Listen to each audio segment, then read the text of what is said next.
तो नमस्कार दोस्तों, स्वागत है आप सभी का जॉब का स्टडी चैनल में एक बार फिर से। तो आज की इस वीडियो में हम एटॉमिक स्ट्रक्चर से रिलेटेड टॉप 30 एमसीक्यूज़ देखेंगे जो कि आपके आने वाले सभी कॉम्पिटिटिव एग्जाम के लिए बहुत ही ज़्यादा इंपॉर्टेंट ओके। और सारे क्वेश्चन की डिटेल एक्सप्लेनेशन के साथ देखेंगे जो कि आपके आने वाले रेलवे, एसएससी, यूपीएससी, सीडीएस और जितने सारे कॉम्पिटिटिव एग्जाम होती है जिसमें जीएस पूछी जाती है उसके लिए बहुत ज़्यादा इंपॉर्टेंट है। एटॉमिक स्ट्रक्चर से रिलेटेड सारे डिटेल वीडियो में दे चुका हूँ।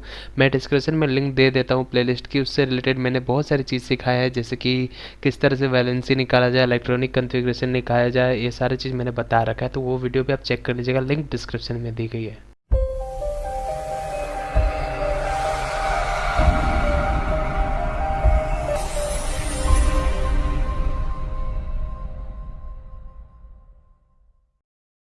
तो देखिए हमारा पहला सवाल है स्क्रीन पे, who propose the atomic principle of matter. Atomic principle of matter किसने प्रपोज किया था?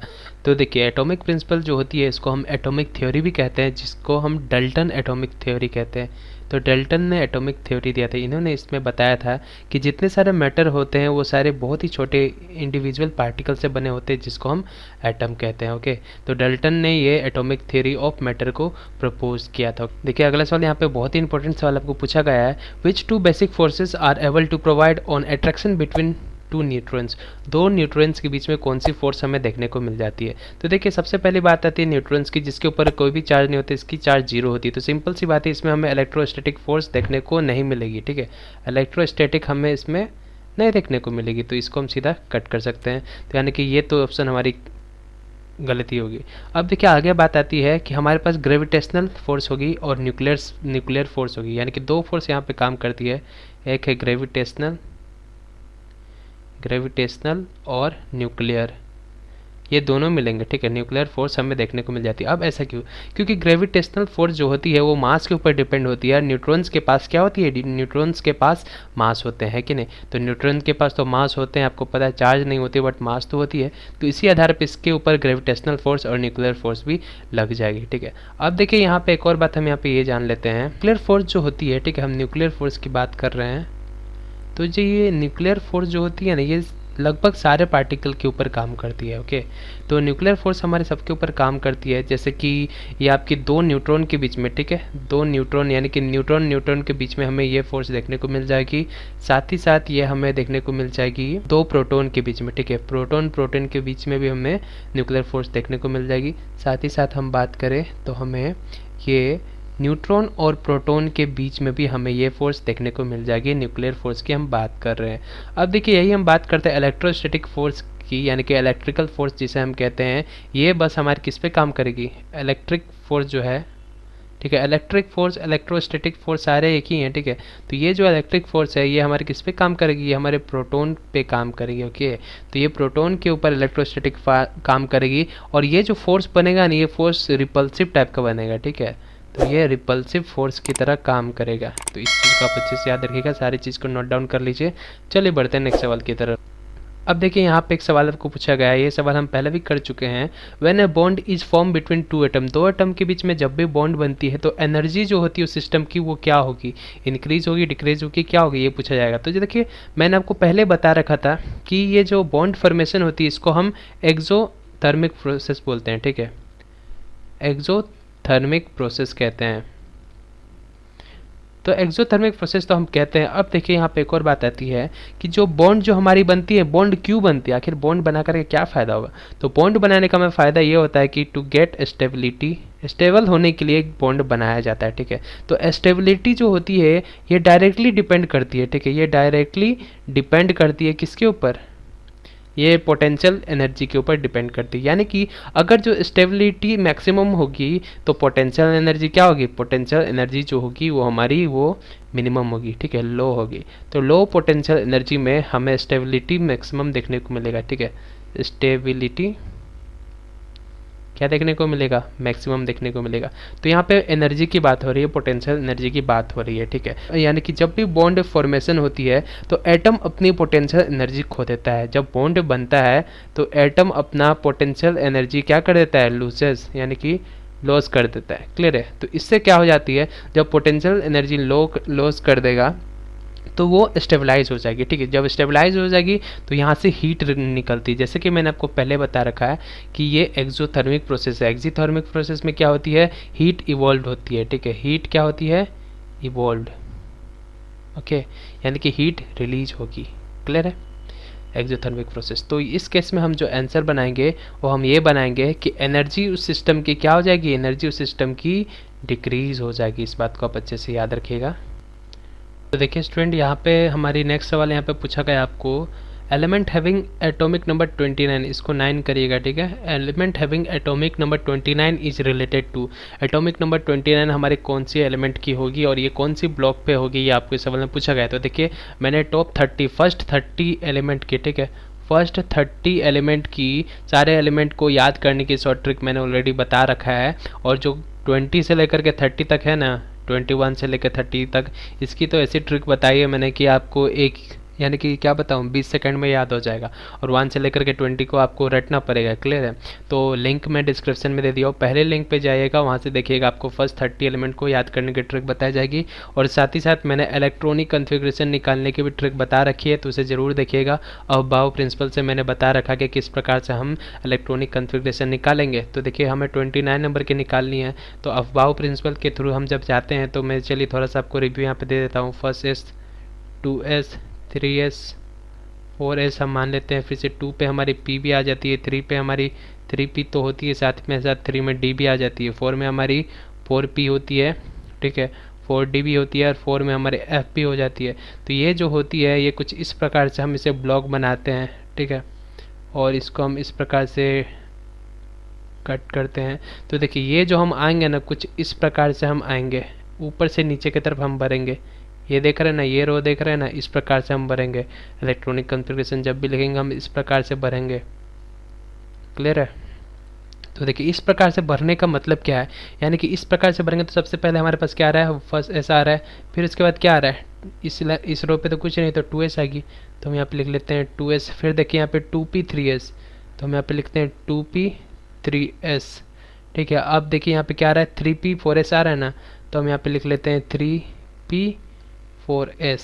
ठीक है, तो ये 3P 4S ले लिया। फिर आते हैं यहाँ पे 3D। ठीक है, 3 देखिए 3 के बाद 4 आनी चाहिए, लेकिन ये 3 हमारे बाद में आ रही है, क्योंकि यही है अफबाउ प्रिंसिपल। यही है क्या, यही है अफबाउ प्रिंसिपल, यही तो हमने पढ़ाया है, जो किस प्रकार से आप निकालेंगे। तो ये एक शॉर्ट ट्रिक होती है। ठीक है, इस प्रकार से अगर जो आपको याद नहीं रहता है तो इस प्रकार से निकाल लेंगे आप। 3D हो गई। ठीक है, इसी प्रकार से हम बनेंगे 3D, और फिर आपके पास आ जाएगी 4P 5S2 4D। ठीक है, इस प्रकार से। तो देखिए हमारे S पे 2 होती है, S पे 2 होती है, P पे 6 होती है, S पे 2 होती है, P पे 6 होती है, 2 होती है, D पे हमारे 10 इलेक्ट्रॉन्स होते हैं, P पे 6 होते हैं, और D पे यहाँ पे हमारे 10 इलेक्ट्रॉन होते हैं। ठीक है, 4D 10। क्लियर है, तो इस प्रकार से हम आगे बढ़ेंगे। इतना अगर जो आप याद रखेंगे तो आपको काफ़ी है। ठीक है, बहुत सारे क्वेश्चन आप सॉल्व कर लेंगे। तो ये अगर जो सीक्वेंस अगर जो आपको याद रहता है तो बहुत ही अच्छी बात है। अगर जो ये सीक्वेंस याद नहीं है तो आप इस प्रकार से निकालेंगे। क्लियर है, थोड़ा सा टाइम टेकिंग लगेगा आपको, लेकिन अगर जो आप ये रट लेते हैं तो बहुत ही अच्छी रहेगी। तो आपको पूछा जा रहा है एटॉमिक नंबर 29 कौन से ब्लॉक में आएगा। तो देखिए जहाँ पे हम इलेक्ट्रॉनिक कन्फिग्रेशन एंड कर देंगे, जिसमें ये देखिए ये S ऑर्बिटल है, ये P ऑर्बिटल है, ये ब्लॉक है। Okay, S block, P block, D block देख रहे हैं ना, और ये F ब्लॉक इस प्रकार से यहाँ पे जा रही है। तो जिस ब्लॉक में आकर के इलेक्ट्रॉनिक कन्फिग्रेशन लिखना हमारे समाप्त होता है, उसी ब्लॉक की ये एलिमेंट होगी। तो हम बात करें 29, तो हम यहाँ पे लिख लेते हैं फर्स्ट S2 2S2 2P 6। देखिए हमें 29 इलेक्ट्रॉन तक काउंट करना है, तो 2 और 2 4 और ये 6 10 हो गए। ठीक है, तो हम यहाँ पे लिखते हैं 3S2 3P 6। ठीक है, 4S2 3D। ठीक है, अब देखिए यहाँ पे हमारे 10 तो यहाँ तक हो गया, 10 और 2 12, 12 6 18, 18 2 10, 18 2 20, 20 हो गए। हमें कितना जानी है, 29 जानी है। तो 20 में हम कितना डालेंगे जो हमारे 29 हो जाएगी, हमें 9 चाहिए। और डी पे हम टोटल कितना रख सकते हैं, 10 रख सकते हैं, तो हम यहाँ पे 9 आराम से रख सकते हैं। तो ये जो हमारी आके समाप्त आ गई, कहाँ पे समाप्त हो गई, हमें डी पे समाप्त हो गई, यानी कि 9वां नंबर। तो ये डी पे हमारी हो गई, डी पे 9th पोजिशन। तो देखिए डी ब्लॉक एलिमेंट की, डी ब्लॉक की ये एलिमेंट है, ये एटॉमिक नंबर जो 29 होती है। ठीक है, और ये जो एलिमेंट है उसको हम क्या कहते हैं, उसको हम कॉपर कहते हैं। तो ये कॉपर हो गई हमारी जिसको हम Cu से डिनोट करते हैं। ठीक है, तो ये जो 21 से लेकर के 30 तक याद करने की बहुत ही अच्छी शॉर्ट ट्रिक है, जिसमें हम लिखते हैं साइंस टीचर विनीता कृपलानी मन फेंकोनी क्यों झगड़ते हो, तो उस प्रकार से हम शॉर्ट ट्रिक पे निकाल सकते हैं किस प्रकार से किसकी कौन सी होगी। ठीक है, तो ये मैंने वीडियो डिस्क्रिप्शन में दे दिया है, उसे ज़रूर देख ले, बहुत मदद मिलेगी आपको। अब देखिए एक सवाल यहाँ पे आपको पूछा गया है, question number 5, which of the following particle being charge negatively. Negatively charge हमारी क्या होती है, इलेक्ट्रॉन होती है। बहुत ही सिंपल सा सवाल था। इलेक्ट्रॉन की खोज किसने की थी, इलेक्ट्रॉन की खोज की थी जे थॉमसन ने। ठीक है, देखिए हम सारे चीज़ लेके चलेंगे, हम ये नहीं कि जो क्वेश्चन पूछा बस वही पढ़ेंगे, उससे रिलेटेड जितने सारे क्वेश्चन होंगी वो सारी चीज़ में हमें लेकर के चलते रहना। ओके, चलिए बढ़ते हैं नेक्स्ट सवाल की। अब देखिए एक सवाल आपको यहाँ पे पूछा जा रहा है, कैथोड रे आखिर होती क्या है। कैथोड रे एक्सपेरिमेंट जो हुई थी, जो इलेक्ट्रॉन की बीम निकाली जाती थी, उसको हम कैथोड रे एक्सपेरिमेंट कहते हैं। ठीक है, जो इलेक्ट्रॉन की खोज हुई थी। तो इलेक्ट्रॉन रे में, कैथोड रे में किस चीज़ की रे होती है, तो ये आपको पूछा जा रहा है क्या होती है, स्ट्रीम ऑफ इलेक्ट्रॉन्स। तो आप स्ट्रीम ऑफ इलेक्ट्रॉन्स को करेक्ट करिएगा। ओके, तो ये जो कैथोड रे एक्सपेरिमेंट जो हुई थी उसमें हम स्ट्रीम्स ऑफ इलेक्ट्रॉन्स को देखते हैं। ओके, तो इसे आप अच्छे से याद रखिएगा। अब देखिए एक सवाल आपको यहाँ पे पूछा जा रहा है, which of the following element is most electronegative element. Electronegative element आपको पूछा जा रहा है। तो देखिए फ्लोरीन जो होती है हमारे पीरियोडिक टेबल में, जैसे हमारे पीरियोडिक टेबल में अगर जब जिस तरह से इस तरह से आप भरेंगे तो आपकी इलेक्ट्रोनेगेटिविटी बढ़ते जाएगी, और इस प्रकार से आप ऊपर की तरफ जाएंगे तो भी आपकी इलेक्ट्रोनेगेटिविटी बढ़ते जाएगी। अब जैसे इस तरफ जाएंगे तो घटते जाएगी। तो ठीक है, तो ये एक छोटी सी ट्रिक है, पीरियोडिक टेबल में हम याद करते हैं किस प्रकार से। ठीक है, तो आपको यहाँ पे पूछा जा रहा है इलेक्ट्रोनेगेटिव, मोस्ट इलेक्ट्रोनेगेटिव एलिमेंट जो होती है वो हमारी फ्लोरीन होती है, जो कि हमारी कौन सी फैमिली में आती है, हेलोजन। हेलोजन फैमिली की पहली मेंबर है। Okay, fluorine. अब बात आता है मोस्ट इलेक्ट्रोनेगेटिव, तो आप जान के अब यहाँ पे एक और सवाल आपको पूछा जाता है कि electro positive, most electropositive element कौन है। तो मोस्ट इलेक्ट्रोपॉजिटिव एलिमेंट जो हमारी होती है उसको हम कहते हैं फ्रांसियम। ओके, तो इस वर्ड को आप अच्छे से याद रखिएगा, आगे आपको काम आ सकता है। अब देखिए एक सवाल आपको यहाँ पे पूछा जा रहा है, which of the following determine the chemical properties of an element. Element की केमिकल प्रॉपर्टीज हम किसके आधार पे बता सकते हैं। तो देखिए एलिमेंट की जो केमिकल प्रॉपर्टी होती है बेसिकली वो हम जो पता लगाते हैं वो हम एटॉमिक नंबर के ऊपर पता लगाते हैं। ठीक है, एटॉमिक नंबर के ऊपर हम पता लगाते हैं कि उसकी प्रॉपर्टी क्या है, क्योंकि एटॉमिक नंबर से ही हम पता लगाते हैं। जैसे कि एग्जांपल के तौर पे मैं आपको यहाँ पे बता देता हूँ कि एग्जांपल के तौर पे हम यहाँ पे ले लेते हैं ऑक्सीजन। ठीक है, ऑक्सीजन जो लेते हैं आपको पता है इसकी एटॉमिक नंबर कितनी होती है, 8 होती है। ठीक है, तो इसकी जब हम इलेक्ट्रॉनिक कन्फिगरेशन लिखेंगे किस प्रकार से लिखेंगे, 1s2 2s2 और 2p4 लिखेंगे। ठीक है, अब देखिए 2p4 4 पे आ गए। ठीक है, क्लियर है। अब देखिए यहाँ पे अब बात आती है वैलेंस इलेक्ट्रॉन। तो जो वैलेंस इलेक्ट्रॉन कितने हो जाएंगे, 6 हो जाएंगे। और वैलेंसी क्या हो जाएगी, वैलेंसी यानी कि जो लास्ट की ऑर्बिट पे बैठती है 8 है, तो हम 2 और 6 लिखते हैं कि नहीं। और वैलेंसी इसकी क्या हो गई, वैलेंसी इसकी हो जाएगी 2। तो इससे हम ये पता लगा सकते हैं कि ये 16th ग्रुप में पीरियोडिक टेबल पे हमें पाया जाता है। और इसकी जो कैरेक्टर होगी वो किसके तरह मैच करेगा, उसकी कैरेक्टर जो मैच करेगी सल्फर की तरह। सल्फर से क्यों करेगी, क्योंकि सल्फर की जो हम एटॉमिक इलेक्ट्रॉनिक कन्फिग्रेशन जब लिखेंगे तो हम इस प्रकार से लिखेंगे, ये 3s2 3p4 में आएगी। ठीक है, 3s2 3p4 में आएगी। तो इस ग्रुप में ये जो आपकी ऑक्सीजन फैमिली में जैसे जैसे आप नीचे की तरफ बढ़ेंगे तो आप देखेंगे सारे के सारे में जो इलेक्ट्रॉनिक कन्फिग्रेशन होती है वो p पे हमेशा 4 आएगी। तो देखिए ऑक्सीजन पे p4 आ गई, और जस्ट इसके नीचे सल्फर है उसकी s3 3p4 आ गई। सारे में p4 इस तरह से आएगी, 3p4 4p4 5p4, इसी प्रकार से नीचे की तरफ बढ़ेगी। यानी कि सारे के सारे का कैरेक्टर क्या हो जाएगा, सेम हो जाएगा। तो हम ये एटॉमिक नंबर पे ले लेते हैं। लेकिन जो हम यहाँ पे बात कर रहे हैं वैलेंस इलेक्ट्रॉन्स की, तो इलेक्ट्रॉन्स की ना हम बात कर रहे हैं, इलेक्ट्रॉन्स के आधार पे ना। अब देखिए इलेक्ट्रॉनिक कन्फिग्रेशन जो हम लिखते हैं किसके आधार पे लिखते हैं कि इलेक्ट्रॉन कितने हैं, उसमें कितने इलेक्ट्रॉन्स हैं। तो ये जो इलेक्ट्रॉन की बात हो रही है ना, तो इसी आधार पे हम इसकी आंसर जो करेंगे नंबर ऑफ इलेक्ट्रॉन पे कर देंगे। क्लियर है, किसी तरह का डाउट नहीं होगा। आइए बढ़ते हैं हम नेक्स्ट सवाल की तरफ। Product of equivalent weight and valency of an element is equal to. The product of equivalent weight and valency of an element is equal to. तो इक्विवेलेंट वेट और वैलेंसी की प्रोडक्ट को हम क्या कहते हैं, तो देखिए हम बेसिकली लिखते हैं इक्विवेलेंट वेट जो हमारी होती है वो बराबर होता है आपके एटॉमिक वेट। ठीक है, atomic atomic weight upon valency.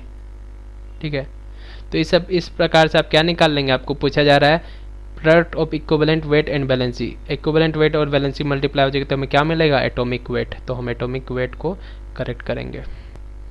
अब देखिए बहुत ही मज़ेदार सवाल आपको पूछा गया है, atomic orientation of atomic orbital is control by. तो principal quantum number represent the name size energy of a cell to which electron belong. यही हम बात करते हैं मैग्नेटिक क्वांटम नंबर की। ठीक है, मैग्नेटिक क्वांटम नंबर की। तो ये आपको क्या बताता है, the magnetic quantum number describe the orientation and distribution of the electron cloud. ठीक है, तो इस आधार से आंसर तो आपकी यही हो जाएगी मैग्नेटिक क्वांटम नंबर, क्योंकि आपको ओरिएंटेशन पूछा गया है। लेकिन हम सारी चीज़ को जानेंगे। अब इलेक्ट्रॉन स्पिन क्वांटम नंबर के बारे में जानेंगे। Direction off spin off electron revolving around its on axis. अब हम यही बात करते हैं एजीमुथल क्वांटम नंबर का। एजीमुथल क्वांटम नंबर क्या होती है, ये special distribution of electron cloud और एंगुलर मोमेंटम। क्लियर है, azimuthal quantum number describe the special distribution of electron cloud and angular momentum. ठीक है, तो आंसर आपको पूछा गया था ओरिएंटेशन ऑफ एटॉमिक ऑर्बिटल, तो ये मैग्नेटिक क्वांटम नंबर है। बाकी चीज़ भी अगर जो आपको पूछे जाएंगे तो आप इस प्रकार से आंसर दे दीजिएगा, इसलिए मैं आपको यहाँ पे बता दिया हूँ। अगला सवाल आपको यहाँ पे पूछा जा रहा है, who is awarded by Nobel prize for the discovery of neutron. तो न्यूटन की डिस्कवरी के लिए नोबेल प्राइज किसको दिया गया था, तो ये दिया गया था दोस्तों चैडविक को। ओके, तो चैडविक को आप करेक्ट कर लेंगे। आगे सवाल आपको पूछा जा रहा है, an element atomic number 17 and mass number 36 then the number of neutron present in it. आपको पूछा जा रहा है नंबर ऑफ न्यूट्रॉन। तो नंबर ऑफ न्यूट्रॉन क्या होता है, तो नंबर ऑफ न्यूट्रॉन जो होती है वो देखिए, नंबर ऑफ न्यूट्रॉन जो हम निकालते हैं वो आपके मास नंबर, ठीक है, mass number minus atomic number के, ठीक है, एटॉमिक नंबर के बराबर होता है। तो आपको नंबर ऑफ न्यूट्रॉन आपको पूछा जा रहा है निकालने को, और आपको क्या क्या दे दिया गया है, मास नंबर दे दिया गया है 36 और एटॉमिक नंबर दे दी गई 17। तो आप इसको निकालेंगे तो आपके पास 19 आएगा। आप टिक कर देंगे क्वेश्चन नंबर ऑप्शन बी को। बहुत ही सिंपल सा सवाल है, बस आपको ये। अब देखिए सवाल आपको यहाँ पे पूछा जा रहा है, which of the following element has relative atomic weight that is made up to atom containing each of 17 proton and 18 neutron and 17 electron. ये आपको इस सवाल में पूछा जा रहा है। ठीक, तो हम निकालते हैं किस प्रकार से निकालते हैं, मास नंबर जो हमारी होती है, मास नंबर को ही हम क्या कहते हैं, एटॉमिक वेट कहते हैं। ओके, तो ये दोनों हमारे एक ही बराबर हो गई। तो ये बराबर हो जाएगा नंबर ऑफ प्रोटॉन के, नंबर ऑफ प्रोटॉन्स। तो नंबर ऑफ प्रोटॉन्स को ही हम क्या कहते हैं, एटॉमिक नंबर, जिसको हम जेड से डिनोट करेंगे, प्लस नंबर ऑफ न्यूट्रॉन्स। ठीक है, ये आपके मास नंबर के बराबर होता है। तो मास नंबर आपको यहाँ पे निकालनी है। क्लियर है, एटॉमिक वेट आपको यहाँ पे निकालनी है। आपके पास दे दिया गया है नंबर ऑफ प्रोटॉन 18 दे दिया गया है, और नंबर ऑफ इलेक्ट्रॉन आपको कितना दे गया, 17 दे दिया गया है। ठीक है, नंबर ऑफ प्रोटॉन और नंबर ऑफ न्यूट्रॉन, इलेक्ट्रॉन की तो हमें काम नहीं है। ठीक है, तो इससे जब आप ऐड करेंगे तो आपके पास कितना आ जाएगा, 35 आ जाएगा, 35। ओके, तो आप ऑप्शन बी को करेक्ट कर लीजिएगा। आपको किसकी काम है, प्रोटॉन और न्यूट्रॉन की काम है, इलेक्ट्रॉन की तो काम नहीं होती है एटॉमिक वेट निकालने में, इसलिए हमने यहाँ पे इसकी उपयोग की। ओके, क्लियर हो गया होगा। अब देखिए एक सवाल आपको यहाँ पे पूछा जा रहा है, atom having equal number of proton but different number of neutrons. ऐसी एटम जिसके पास इक्वल नंबर ऑफ प्रोटॉन हो बट उसकी न्यूट्रॉन की संख्या अलग हो, तो उसको हम क्या कहेंगे, ये आपको सवाल में पूछा जा रहा है। तो दोस्तों इसको हम आइसोटॉप्स कहते हैं। ठीक है, तो आइसोटॉप्स के पास क्या होती है, एग्जांपल के तौर पे आप समझ लीजिए, इसमें क्या होती है, सेम नंबर ऑफ प्रोटॉन होती है लेकिन न्यूट्रॉन इसमें अलग होती है। तो सेम नंबर ऑफ प्रोटॉन का मतलब क्या होता है, atomic number same but different mass number. ठीक है, और जिसे हम दूसरे लैंग्वेज में समझे तो same atomic number but different क्या, neutron mass number. Okay, mass number, इस प्रकार से भी हम इसे पढ़ते हैं। तो यही का जो हम बात कर लेते हैं, एग्जांपल के तौर पे हम हाइड्रोजन को लेकर चलते हैं। ओके, तो हाइड्रोजन की अगर जो आप देखेंगे आइसोटॉप्स, तो हाइड्रोजन के आपको पता होगा 3 आइसोटॉप्स होती है, H1 और H1, ये हो गई। ठीक है, H1, ठीक है, यानी कि एटॉमिक नंबर 1 और मास नंबर 1। ठीक है, तो इसको हम क्या कहते हैं, इसको हम प्रोटियम कहते हैं, प्रोटियम, ये नाम भी याद रखिएगा। तो दूसरा जो हमारा होता है उसे हम कहते हैं H12। ये जो हमारे पास आइसोटॉप्स आया है इसको हम कहते हैं ड्यूटेरियम। ओके, ड्यूटेरियम बहुत ही ज़्यादा इंपॉर्टेंट, इसे अच्छे से याद रखिएगा। तीसरा जो हमारा आता है H13, इसको हम कहते हैं ट्राइट्रियम। ठीक है, ट्रिटियम, ट्रीटियम। तो ये 3 हमारे पास आइसोटोप्स होते हैं हाइड्रोजन की, जो कि बहुत ही ज़्यादा इंपॉर्टेंट है आपके एग्जाम के लिए। ओके, प्रोटियम, ड्यूटेरियम और ट्राइटियम। ठीक है, ये एग्जांपल है आइसोटोप्स के। देखिए सब में अगर जो एटॉमिक नंबर आप देखेंगे, सब में एटॉमिक नंबर सेम है। ठीक है, बट इसकी जो न्यूट्रॉन की संख्या है वो किसी में 1 है, 2 है या फिर 3 है। क्लियर है? तो ये होती है। तो आगे एक और सवाल आपको पूछा जा रहा है, atoms having same number of neutron but different number of electrons और प्रोटॉन्स आर कॉल्ड। देखिए यहाँ पे सेम वही केस है, बट यहाँ पे थोड़ी सी उल्टी केस पर गई है, यानी कि atoms having same number of neutron but different number of proton. Same number of neutrons है but different number of protons यहाँ पे हमें देखने को मिलते हैं। तो इस प्रकार के जो होते हैं उससे हम क्या कहते हैं, उसको हम आइसोटोन्स कहते हैं। ठीक है, तो आइसोटोन्स आप अच्छे से याद रखिएगा। एग्जाम्पल के तौर पर आपको ये समझना पड़ेगा किस प्रकार से, जैसे कि ऑक्सीजन की 8 होती है, ओके, और इसकी मास नंबर 16 हो जाएगी। और यही हम नाइट्रोजन की बात करेंगे तो इसकी नाइट्रोजन की क्या हो गई, 7 हो गई, और इसकी 15 हो गई। क्लियर, मास नंबर 15 हो गई। क्लियर है? अगर जो हम इसी में एक और एग्जांपल ले लेते हैं, हम क्लोरीन भी ले लेते हैं और पोटासियम भी ले लेते हैं। क्लोरीन की एटॉमिक नंबर 17 और मास नंबर में हम 37 ले लेते हैं। ठीक है, ये आइसोटोन्स के एग्जांपल है। ओके, और ये 19 हो गई, ये हो गई आपकी 39। तो यहाँ पे आपको क्या करना है, नंबर ऑफ न्यूट्रॉन्स निकालनी है। तो नंबर ऑफ न्यूट्रॉन्स अगर जो आप ऑक्सीजन के निकालेंगे तो आप किस प्रकार से निकालेंगे, 16 माइनस 8 यानी कि कितना हो गया, 8। और नंबर ऑफ न्यूट्रॉन्स अगर जो आप ऑक्सीजन के निकाल लिया, अब आपको निकालना है नाइट्रोजन की। तो नाइट्रोजन की किस प्रकार से निकालेंगे, 15 माइनस 7 कितना हो गया, 8 हो गया। अब देखिए दोनों सेम है कि नहीं है, तो इसी को हम कहते हैं आइसो इलेक्ट्रॉन्स है। ऑक्सीजन और ये दोनों आइसो इलेक्ट्रॉन्स हो गए, क्योंकि दोनों की डिफरेंस क्या हो गई, नंबर ऑफ न्यूट्रॉन्स की वैल्यू सेम हो गई। यही हम बात करते हैं क्लोरीन की। तो क्लोरीन की निकालिए आप, क्लोरीन की निकालेंगे 37 माइनस 17 कितना हो गया, 20 हो गया। यही हम पोटासियम की निकालते हैं, तो यहाँ पे लिखेंगे 39 माइनस 19 कितना हो गया, 20। तो देखिए ये भी आइसो इलेक्ट्रॉन की एग्जांपल है। तो ऑक्सीजन, नाइट्रोजन और क्लोरीन और पोटेशियम, ये दोनों आपके आइसोटोन्स के बेस्ट एग्जाम्पल है। ओके, तो आइसोटोन्स के बेस्ट एग्जाम्पल ये आपको मिल गए हैं। आप आइसोटोन्स और आइसोटॉप्स अच्छे से समझ चुके हैं। चलिए बढ़ते हैं दूसरे सवाल की तरफ। तो देखिए अगला सवाल पूछा जा रहा है आपको, nucleotide have same number of atomic number are called. अभी हमने सीखा सेम एटॉमिक नंबर होती है, तो हम इसको क्या कहते हैं, उसको हम आइसोटॉप्स कहते हैं। ओके, तो अगला सवाल आपको यहाँ पे पूछा जा रहा है, बहुत इंपॉर्टेंट है, what is the value of Avogadro's number. Avogadro's number की वैल्यू क्या होती है, तो इसकी वैल्यू होती है 6.023 इंटू 10⁻23। ओके, तो आप ऑप्शन ए को करेक्ट करेगा, ये पार्टिकल में होती है। ठीक है, पार्टिकल्स में होती है। ये अवोगाड्रो नंबर होती क्या है, तो देखिए नंबर ऑफ यूनिट होती है एक मोल में, जो अमाउंट ऑफ सब्सटेंस की जो नंबर ऑफ यूनिट एक मोल में होती है उसकी वैल्यू होती है 6.023 इंटू 10⁻23।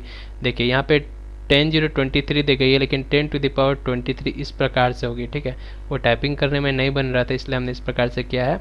ठीक है, तो इसे आप याद रखिएगा। अब देखिए एक सवाल आपको पूछा जा रहा है, which of the following is not a nucleon. Nucleon की एग्जांपल कौन नहीं है, ये आपको सवाल में पूछा जा रहा है। तो देखिए पॉजिट्रॉन जो होती है वही न्यूक्लियन नहीं होती है। ठीक है, पॉजिट्रॉन क्या होती है, ये एक एंटी पार्टिकल ऑफ इलेक्ट्रॉन होती है। ठीक है, क्या होती है, anti particle of electrons. Electron की ये एंटी पार्टिकल है, जिसकी चार्ज अगर जो हम बात करें तो इसमें जो हमारे चार्ज जो मिलती है वो हमें पॉजिटिव चार्ज मिलती है। ठीक है, पॉजिटिव चार्ज मिल जाती है। ठीक है, और इसकी जो मास होती है वो मास बराबर किसके होती है, इसकी मास बराबर होती है आपके इलेक्ट्रॉन की मास के बराबर हो जाती है। ओके, तो ये तो हमने जान लिया पॉजिट्रॉन के बारे में। तो देखिए न्यूक्लियन आखिर होती क्या है, तो देखिए ये जो न्यूक्लियन की हम जो बात कर रहे हैं, न्यूक्लियन होती क्या है। ठीक है, तो सबसे पहले आपको यहाँ पे एक चीज़ समझना पड़ेगा। ठीक है, तो मैं आपको समझा देना चाहता हूँ। तो देखिए ये हो गई आपकी न्यूक्लियस। ठीक है, ये हो गई इसकी ऑर्बिट। क्लियर है, ये आपकी न्यूक्लियस हो गई, वो इसकी ऑर्बिट हो गई। क्लियर है, तो ये जो हो गई अंदर में क्या होती है, न्यूक्लियस होती है। ठीक है, न्यूक्लियस होती है, और ये बाहर वाली क्या होती है, ऑर्बिट होती है। ये ऑर्बिट वही है जिसमें इलेक्ट्रॉन रिवॉल्व करता है। तो इलेक्ट्रॉन न्यूक्लियस के चारों तरफ घूमता है। तो सिंपल सी बात यह है कि न्यूक्लियन के अंदर तो हमें इलेक्ट्रॉन देखने को नहीं मिलेगी। अब हम आ जाते हैं न्यूक्लियस के अंदर। तो न्यूक्लियस के अंदर होता है न्यूक्लियन। ठीक है, न्यूक्लियन जिसके अंदर हमें देखने को मिलता है क्या, प्रोटॉन प्लस न्यूट्रॉन। ओके, तो न्यूक्लियन की जो कंपोनेंट हो गए वो आपके कौन कौन हो गए, प्रोटॉन्स एंड न्यूट्रॉन्स हो गए। तो विच of the following is not a nucleon, तो देखिए हम इसमें कहेंगे पॉजिट्रॉन को हम करेक्ट करेंगे। क्लियर है, तो न्यूट्रॉन में हमारे प्रोटॉन और न्यूट्रॉन होते हैं न्यूक्लियन के अंदर, बट हम इलेक्ट्रॉन को इसकी ऑर्बिटिंग में ये हमें देखने को मिलता है, इसलिए हम पॉजिट्रॉन को करेक्ट करते हैं न्यूक्लियन के आंसर को जो हमें निकालना होगा। तो ओके, तो इसे आप समझ गए। बढ़ते देखिए, एक सवाल यहाँ पे देख लीजिए, chemical behaviour of an element depends upon it. अभी देखिए, अभी हमने केमिकल प्रॉपर्टी के बारे में एक सवाल किया था, तो उसमें हमने ये पढ़ा था number of electron revolving around the nucleus. तो ऑप्शन सी को आप करेक्ट करेगा। केमिकल प्रॉपर्टी जो भी होती है वो इलेक्ट्रॉन्स के ऊपर डिपेंड करती है जो कि अपने न्यूक्लियस के अराउंड में घूम रहा हो। क्लियर है? अब देखिए, एक और सवाल आपको यहाँ पे पूछा जा रहा है, atomic nuclei are composed of. तो न्यूक्लियस के अंदर क्या क्या हमें देखने को मिलता है?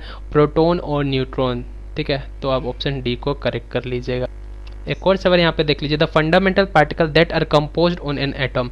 एटम के अंदर जो फंडामेंटल पार्टिकल होते हैं वो क्या होते हैं, ये आपको इस सवाल में पूछा गया है। क्लियर है? तो कौन कौन से होते हैं? होते हैं इलेक्ट्रॉन, प्रोटॉन और न्यूट्रॉन। देखिए, प्रोटॉन, इलेक्ट्रॉन, ड्यूटेरियम है यहाँ पे, प्रोटॉन, इलेक्ट्रॉन, न्यूट्रॉन। तो देखिए ऑप्शन सी को करेक्ट कर लेंगे। अब देखिए, एक सवाल यहाँ पे पूछा जा रहा है, electronic configuration of element atomic number 20 जो इलेक्ट्रॉनिक कन्फिग्रेशन एक एलिमेंट की आपको निकालनी है जिसकी एटॉमिक नंबर 20 होती है। तो एटॉमिक नंबर 20 किसकी होती है भाई? ये होती है हमारे कैल्शियम की। ठीक है, कैल्शियम की एटॉमिक नंबर 20 होती है। तो हम इलेक्ट्रॉनिक कन्फिग्रेशन निकाल देते हैं 2, 8। अब देखिए, हमारे पास ये जो निकाला गया ये सेल के ऊपर निकाला जाता है। ओके, ये सेल के ऊपर निकाला जाता है कि कौन से सेल में कितने इलेक्ट्रॉन्स रहेंगे। ठीक है, तो हमारे पास टोटल जो सेल होती है, के सेल होती है, एल सेल होती है, एम होती है, फिर एन होती है, इससे ज़्यादा भी होती है, बट हमें इसमें काम चल जाता है। तो देखिए, मैक्सिमम नंबर ऑफ इलेक्ट्रॉन जो के में रहे वो 2 होती है, एल में जो रहे वो 8 होती है, एम में जो रहे वो कितनी होती है?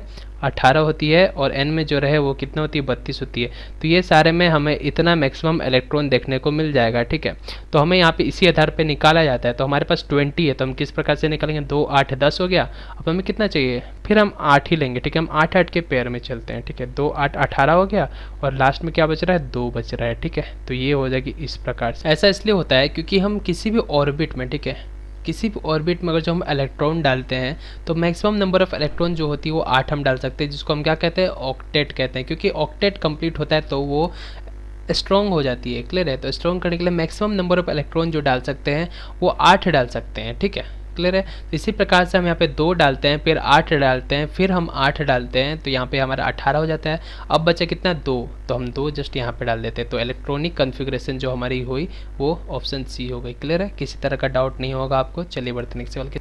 अब देखिए, एक सवाल आपको यहाँ पे पूछा जा रहा है कि एक एलिमेंट है जिसकी एटॉमिक नंबर 106 है। ठीक है, आपके पीरियोडिक टेबल में एक एलिमेंट है जिसकी एटॉमिक नंबर 106 है, उसको हम क्या कहते हैं? तो उसको किसने डिस्कवर किया था, उसको हम क्या कहते हैं? तो उसकी डिस्कवरी सी बोर्ग ने की थी। ठीक है, उसकी डिस्कवरी सी बोर्ग ने की थी, और इन्होंने बताया था कि ये क्या है? ये सिंथेटिक है, सिंथेटिक एलिमेंट है। ओके,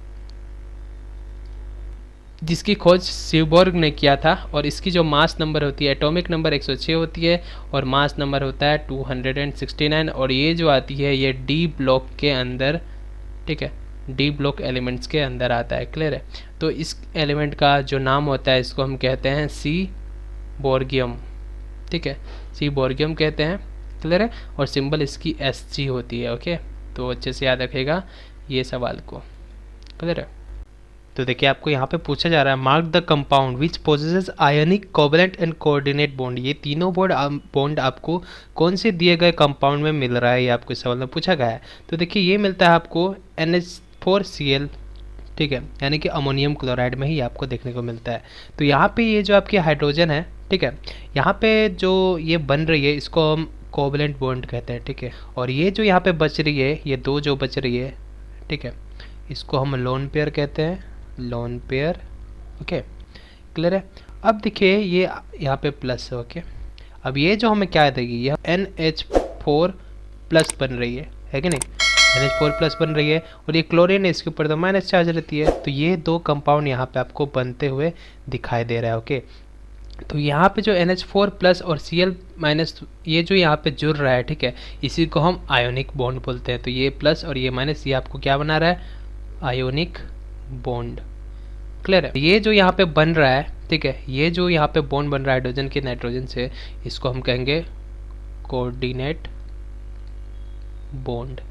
तो होप आप यहाँ पे समझ गए होंगे कि 3 प्रकार की बॉन्ड किस प्रकार से यहाँ पे बन रही है। और ये जो बन रही है ये प्लस वाली NH4 और ये माइनस वाली, ये माइनस वाली आपकी क्या होती है, एनायन होती है, प्लस वाली आपकी कैटायन होती है। उम्मीद आपको समझ में आ गया होगा। फिगर पे आपको उतना नहीं जाने, बस मैं आपको दिखा रहा था कि किस प्रकार से NH4Cl में आपको यहाँ पर तीनों बॉन्ड दिखाई देते हैं। अगला सवाल आपको यहाँ पे पूछा जा रहा है, the property of ammonia is, ammonia की प्रॉपर्टी क्या होती है। तो अमोनिया की बहुत सारी प्रॉपर्टी होती है। सबसे पहले कि ये हाईली मिसिबल इन वाटर होती है, ठीक है। तो ये तो हमारी थोड़ी बहुत सही हो रही है। अब दूसरा इसकी प्रॉपर्टी ये होती है कि ये पंजेंट स्मेल देती है, ठीक है। क्या देती है, पंजेंट स्मेल, ओके। और साथ ही साथ हाईली मिसेबल विथ वाटर होती है और ये एक एक्वस सॉल्यूशन बनाती है, ठीक है। एक्वस सॉल्यूशन बनाती है जिसको हम कहते हैं अमोनियम हाइड्रोक्साइड, ठीक है। अमोनियम हाइड्रोक्साइड जिसको बोलते हैं NH4OH, ओके। तो ये जो अमोनियम हाइड्रोक्साइड जो एक्वस सॉल्यूशन जो बनती है ना, इसको जब हम लिटमस पेपर में डालेंगे तो रेड लिटमस यहाँ पे क्या बन जाती है, ब्लू बन जाती है। तो ऑप्शन डी को आप यहाँ पे करेक्ट कर लीजिएगा, यही करेक्ट आंसर है। येलोइश कलर नहीं होती है क्योंकि ये कलरलेस गैस है, ठीक है। ये क्या है, ये कलरलेस है, तो ना ये होगी ना ये होगी, ये होगी, लेकिन ये हाईली मिसिबल होती है, तो ये ज़्यादा आंसर को सेटिस्फाई कर रहा है, तो इसी को हम आंसर चूज कर लेते हैं। अब देखिए आपको यहाँ पे पूछा जा रहा है, the paper of old book turns to brownish colour due to. अब देखेंगे आपकी जो पुरानी, बहुत ही पुराने बुक रहते हैं उसकी कलर ब्राउन क्यों हो जाती है। तो ये इसलिए होता है क्योंकि आपको पता है कि जो पेज जो आपकी बनती है या फिर जो आपकी पेपर बनती है, पेपर किस चीज़ से बनती है, वुड से बनती है। वुड कहाँ से लाते हैं हम, ट्री से लाते हैं। ट्री से लाते हैं ना, तो वुड के अंदर हमें क्या मिलती है आपको पता है, सेलुलोज का बना होता है इसका सेलुलोज, ठीक है। तो ये जो सेलुलोज की जो बनी हुई होती है ना, सेलुलोज की, तो यही सेलुलोज क्या हो जाता है, ये ऑक्सीडाइज्ड हो जाता है, ऑक्सीडाइज्ड। तो ऑक्सीडाइज्ड होने के कारण इसकी कलर क्या हो जाती है, ब्राउनिश हो जाती है, ओके। तो इसके आंसर आप ऑक्सीडेशन ऑफ सेलुलोज कर दें। अब देखिए आपको यहाँ पे पूछा जा रहा है, which of the following is the strongest oxidising agent. तो स्ट्रॉन्गेस्ट ऑक्सीडाइजिंग एजेंट कौन सी है, ठीक है।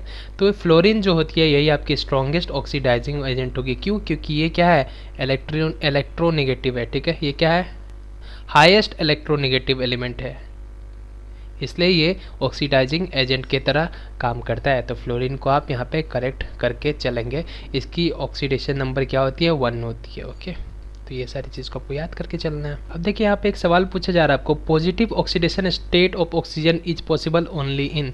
ऑक्सीजन की ऑक्सीडेशन स्टेट के बारे में बात किया जा रहा है। जैसे कि आपको पता होगा ऑक्सीजन की जो ऑक्सीडेशन स्टेट होती है वो -2 होती है सब जगह, लेकिन कुछ ऐसे एक्सेप्शन है जिसके बारे में अभी हम बात करने वाले हैं। तो एक्सेप्शन में क्या होती है, सबसे पहले एक्सेप्शन आती है H2O2 जिसको हम हाइड्रोजन परऑक्साइड कहते हैं। इसमें जो इसकी ऑक्सीडेशन स्टेट होती है वो क्या होती है, -1 होती है, ठीक है। अब यही हम बात करते हैं कि हाइड्रोजन ऑक्सीजन की पॉजिटिव ऑक्सीडेशन स्टेट हमें कहाँ देखने को मिलता है। तो देखिए एक कंपाउंड है जिसको हम कहते हैं OF2, ठीक है।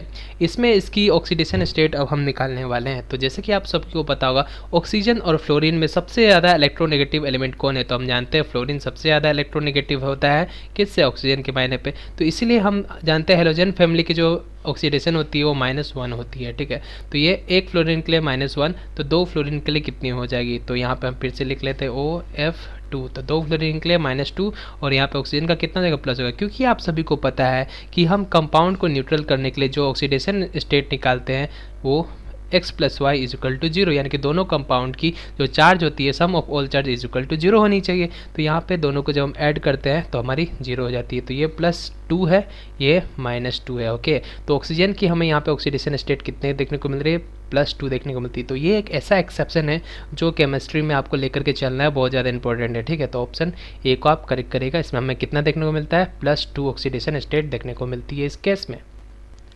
तो देखिए आखिरी सवाल हम देख लेते हैं, क्वेश्चन नंबर 30। यहाँ पे पूछा जा रहा है आपको, what is the oxidation number of निकल। इस कंपाउंड में आपको ऑक्सीडेशन स्टेट निकालनी है निकल की। तो देखिए ऑक्सीडेशन स्टेट निकालने की शॉर्ट ट्रिक मैं आप सभी को बता रखा हूँ, वहाँ पे बहुत सारे मैंने एग्जाम्पल लेकर के आप सभी को बताया था। तो आप लिंक नीचे आपको डिस्क्रिप्शन में जाइएगा, आपको वहाँ पे लिंक मिल जाएगा, ये सारी चीज़ देख लीजिएगा। एटॉमिक स्ट्रक्चर से रिलेटेड जितने सारे इंपॉर्टेंट वीडियो है जिसमें हम कैलकुलेट करते हैं वो सारी चीज़ मैं निकालने को सिखा रखा हूँ पहले ही, ओके।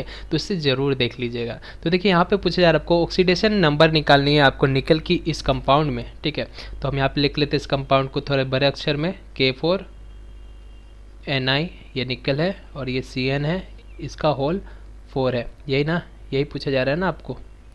ये एक कंपाउंड है तो आपको इसमें निकल के निकालनी है। तो देखिए सबसे पहला बात पोटासियम से हम स्टार्ट करते हैं। तो पोटेशियम क्या है, ये फर्स्ट ग्रुप है, एस ब्लॉक की फर्स्ट ग्रुप एलिमेंट है जिसकी ऑक्सीडेशन स्टेट हमेशा क्या होती है, +1 होती है। ये निकल है जिसकी हमें पूछी जा रही है और ये Cn है, Cn यानी कि कार्बन और नाइट्रोजन, लेकिन हम इसे ऐसे लेके नहीं चलेंगे क्योंकि ये दोनों की होल 4 दी गई है, यानी कि ये साइनाइड है। तो साइनाइड होती है, साइनाइड की ऑक्सीडेशन स्टेट -1 होती है, ये आपको जानना चाहिए पहले से, ठीक है। तो साइनाइड की क्या होती है, -1 होती है। अब हम बेसिकली इसे अच्छे तरह से निकालेंगे तो sum of all charge is equal to कितना मिलना चाहिए, 0 मिलना चाहिए। तो आइए देख लेते हैं। तो यहाँ पे देखिए हमारे पास पोटेशियम कितना है, 4 है, तो 4 इंटू कितनी है यहाँ पे इसकी चार्ज, +1, तो हम यहाँ पे +1 लिख लेते हैं। फिर प्लस लिखेंगे, क्या है, निकल, निकल के मैंने पता है x लिख लेते हैं, फिर हम प्लस लिख लेंगे। और साइनाइड, साइनाइड की क्या होती है, -1 होती है। यहाँ पे कितने साइनाइड है, 4 है, तो हम 4 गुना में -1 लिख लेंगे बराबर 0, है कि नहीं।